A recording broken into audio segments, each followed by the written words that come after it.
Welcome back to Limited Edition Motorcars, ladies and gentlemen. Today, for your viewing pleasure, we have a 2011 Maserati Quattroporte S. And this is a video about why I think this is a forgotten Ferrari. Let's get started. So, the controversial Maserati Quattroporte. We're going to talk about this generation, which is technically the fifth generation of Maserati Quattroporte. This particular style was available from 2003 until 2013. This particular car is 2011. So in 2008 there was a refresh, and the refresh was mainly to the front clip, the different lights, different bumpers, different grille, different mirrors, some minor stylistic changes, different taillights, and I think that the second gen is a much more visually appealing car than the first gen was. The first gen was still beautiful, but I think the second gen looks a lot better. There was some also upgrades to the power, engines, etc., and we'll discuss all that shortly. But you know, it's a hated-on car for reasons that are not really justified, because a lot of people don't understand what this car really was. And this was a four-door Ferrari. It truly is. If you ever worked in one of these cars, you can take pretty much any part out of this car, flip it around, there's a Ferrari logo in the back of it. And this car was conceived and designed during a very short period of time where Maserati was owned by Ferrari. And this is during the time of Luca de Montezemolo, and just brief history of Ferrari. Ferrari was not doing well after Enzo's death. Okay, so in 1991, de Montezemolo becomes the president of Ferrari and revives the brand, because Ferrari wasn't doing, the road-going cars were not doing well. They were not doing well in racing. They haven't won like Formula One since 1979. So he comes along, he revives the brand, he brings life into the brand, and in 1997, Ferrari acquires Maserati. So this car was conceived, designed during Ferrari's time, and it's basically has all Ferrari bits and pieces in it. Okay, and we can start with simply just looking at it, inside the car. Number one, it smells like a Ferrari. You can sit inside of a 430 or Ferrari from this generation. Smells like a Ferrari, feels like a Ferrari.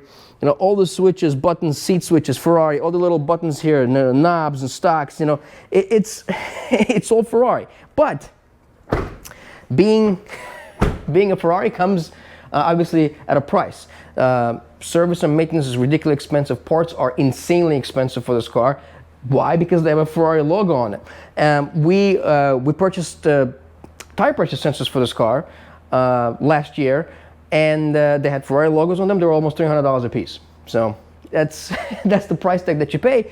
But the issues with these cars were mainly the first generation, and that was the transmission. Okay, because the first generation cars had a transaxle, so the transmission was sitting in the back. Okay, so it was an automated manual, single clutch automated manual, and the problem with these, F1 transmissions, that Ferrari called them, in this car it was called dual select. I mean, it was a disaster, because they just, at the time, they just didn't have the computing power, the ability to make the shift smoothly, to make the shift quickly, not as like dual clutch transmissions in Ferraris now. So it was an absolute disaster. If you have ever driven like a 355 with an F1 or a 360, even a 430 with an F1, you know that they suck. Okay, you're accelerating, you shift the gear, and there's a delay. There's like a 2-second delay, because it goes and it accompanied with this neck snapping jolt. And this was a problem with the Quattroporte. I mean, people would go and test drive a brand new car, and then you have this neck snapping shifts, and it was a complete disaster. So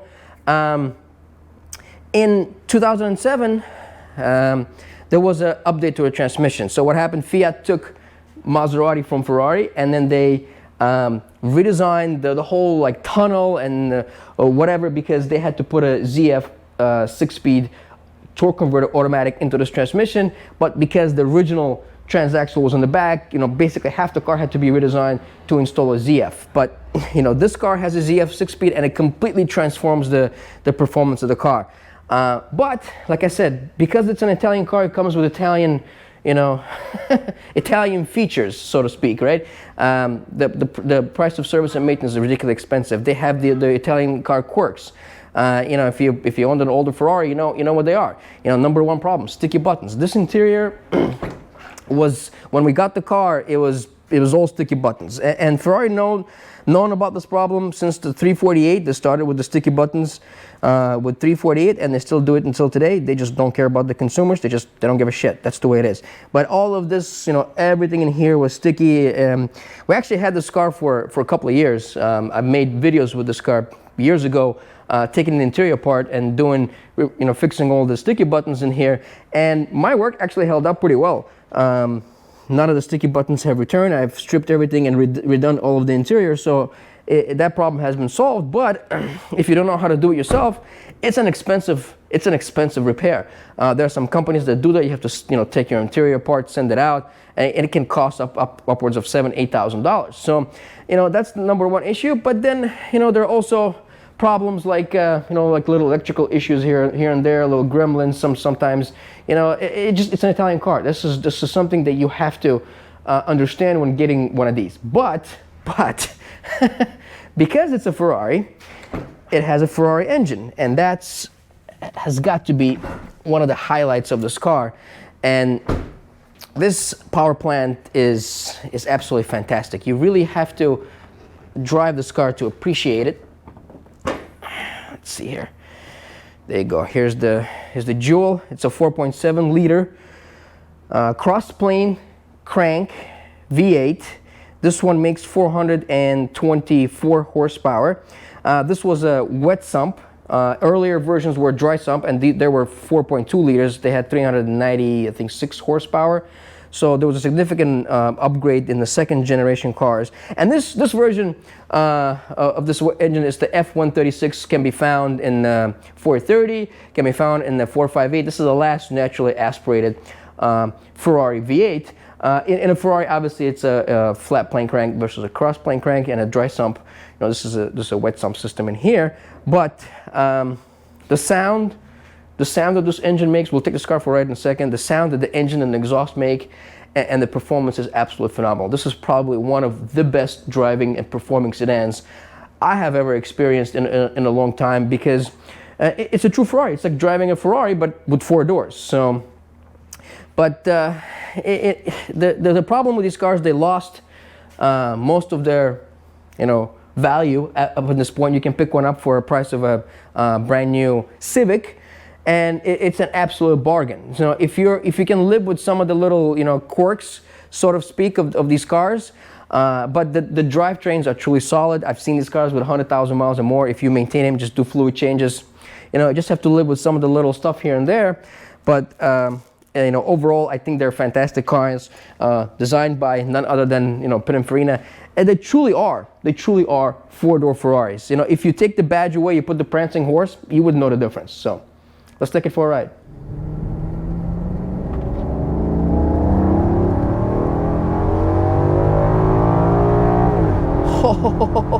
Just listen to that exhaust. Oh my God. I honestly think that this is probably one of the best sounding sedans out there. I think this car sounds a lot better than any Ferrari that I have ever driven. And like I mentioned earlier, the performance of this car is fantastic. 424 horsepower, very, very quick sedan, handles beautifully. The only, kind of issues that I had with this, and I complained about this in my other Maserati videos, is that the pedal placement in this generation is weird. Same thing with the Gran Turismo. It's too close, takes a couple days to get used to it. The steering is too soft and you can't adjust it. These are the only kind of two concerns that I had. I had some Italians comment in my other Maserati videos saying, hey, we Italians like soft steering. That's the way it is. Like, okay, but just listen to this. This car is a lot of fun to drive. This one is the S, so 424 horsepower. There was also a GTS with 10 more horsepower, and without the the adjustable dampening, so that car was lowered, and that thing is absolutely phenomenal. It came with paddle shifters. This one doesn't have paddle shifters. I wish it did. Would have been a lot more fun. But the GTS is a very, very special car. Very rare. I think they made about 1,800 of them. I have never even seen one on the road, but I personally think this is an absolute great bargain for the money, because you're basically getting a four-door Ferrari for peanuts, because, you know, Ferrari market has gone through the roof. You can't buy anything Ferrari for, you know, it's even some of the crappier ones are approaching, you know, six figures.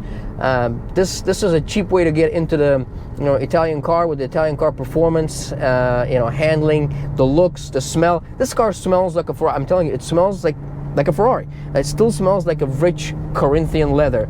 I really like these cars. I think they're phenomenal cars. Really misunderstood. A lot of hate from people because of that dual select. You know, it was an issue in the early ones. It was solved, but I don't think the word really got out that the problem was solved. And I understand the stigma associated with Italian cars, you know, the cost of maintenance and all that stuff. But if you can overlook that, and if you can overlook the little things and with these cars, the little quirks that they have, you know, it's a great daily driver. It's a very comfortable car. You can fit your family in here, and it's an absolute pleasure to drive. That's it from me for today, ladies and gentlemen. Hope you enjoyed this video. Peace.